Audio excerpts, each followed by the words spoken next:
सही हो सही हो सही हो सही हो त्यहाँतिर च्यान डाँडा नि हुन्छ भन्थ्यो ओलो गाइस च्यान डाँडा गाइस हेर्नुहोस् च्यान डाँडा अबे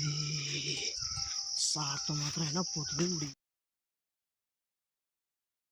त hello guys welcome to my new blog म आज आइसकेको छु खानासाना खाएर बाख्रा चराउन अब बाख्रा चराउनु पऱ्यो गाइस के गर्नु ए यस्तै छ जिन्दगी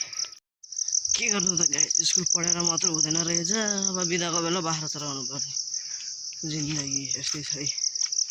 बाख्रासँग गोठालो सकिएन र गाइस यति भइसक्यो है बाख्रा चाहिँ यहाँ आइरहेछ गाइस चाहिँ यति धेरै बाख्रा छ हाम्रो सबैलाई के लाग्छ गाइस यहाँ कस्तो होला ठाउँ कस्तो अँध्यारो देखायो त यहाँ दिउँसै के हो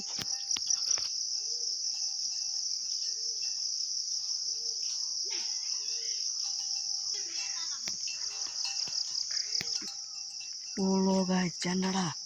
गाइस हेर्नुहोस् च्यान डाँडा अबे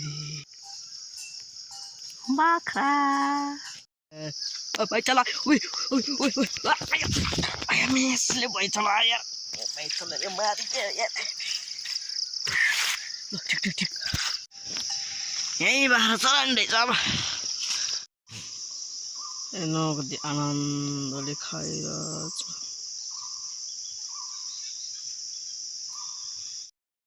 बाख्रा त उता पुगिसकेको रहेछ त्यसपछि गयो खोला झर्दै म यहाँबाट जान सक्छ सक्दैन उताबाट फर्केर जान्छु गयो अर्को ठाउँबाट जान्छु ऊ यताबाट जान काइतो हुन्छ लो गाइस यताबाट जान्छु यहाँ सक्छ कि सक्दैन होला त्यही पनि हेरौँ सक्छ यस्तो होच त रहेछ छि ए मेसले भाग के हो yo guys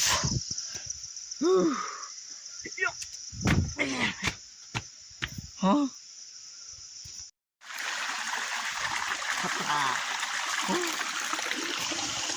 What is this? Kill you.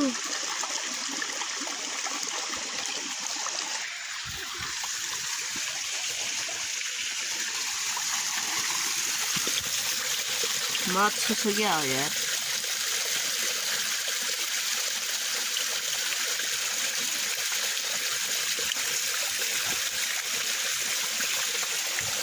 माछा मार्नु गाइस माछा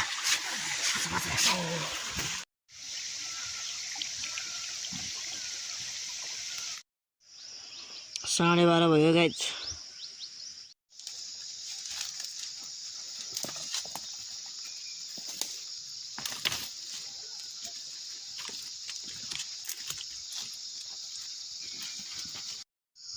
ए हेर्नु गाइस अब 3 बज्यो हामी घर जान लागेको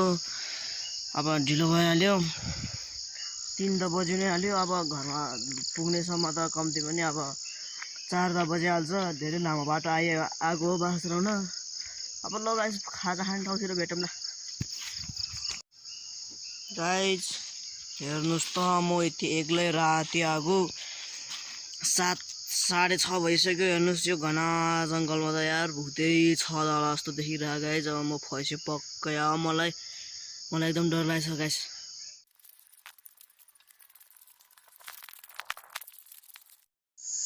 यी गाइस फेरि आइगयो च्यान डाँडा आइपुग्यो यी हेर्नुहोस्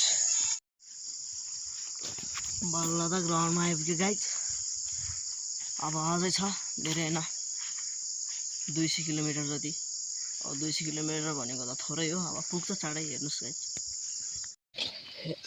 खोलाएर भात खुट्टा धोएर आएको त यता त बान्जीको लिएर आएको रहेछ ओइ किन रोएको ओइ यता हेर्न आइज नानु आउ कस्तो भोग्ला यार खाजा खाने छ उता आमा खाजा छैन अब पालो खाजा खानेको गाइस अब जान लागेको छ हामी पसल के भन्न बाख्रालाई चोकर लिन यही बाख्राहरूलाई चोकर लिन जान लागेको म र दिदी जान लाग्यो अब हेरौँ 40 किलोको हुन्छ सक्छ कि सक्दैन हेरौँ आइज त्यसपछि म खाजासाजा खाएर गएँ अहिले चोकर पाउन सक्ने नसक्ने थाहा छैन त्यही पनि गएँ त्यसपछि गयो हामी पसलतिर आइपुग्यौँ पसल त खुल्ला थियो मान्छे त थिएन ए तलतिर रहेछ मान्छे चाहिँ मान्छे कहाँ टोयलेटतिर पसेर रहेछ त्यही भएर हाम्रै हो दिदी 40 किलो भए पनि हलुङ्गे लाग्यो बोकेर त ल्यायो फटाफट मोबाइल समात्दै त्यही पनि एउटा हात बाटोमा एउटा दाइ भेट्नु भयो फेरि दाइले मलाई गरौँको भयो भनेर उसले बोकिदिनु भयो दिदी त त्यसै खाली हिँडे आउँदा नि खाली जाँदा नि खाली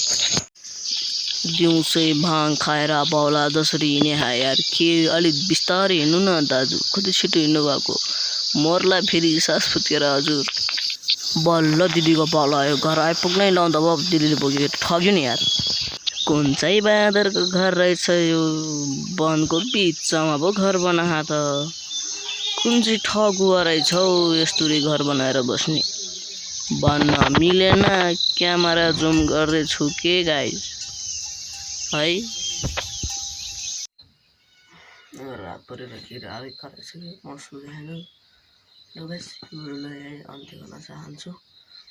अब भिडियो एडिटिङ नै गर्नु पर्यो भिडियो मन पर्यो लाइक सब्स्क्राइब शेयर गर्नु होला बाइ बाइ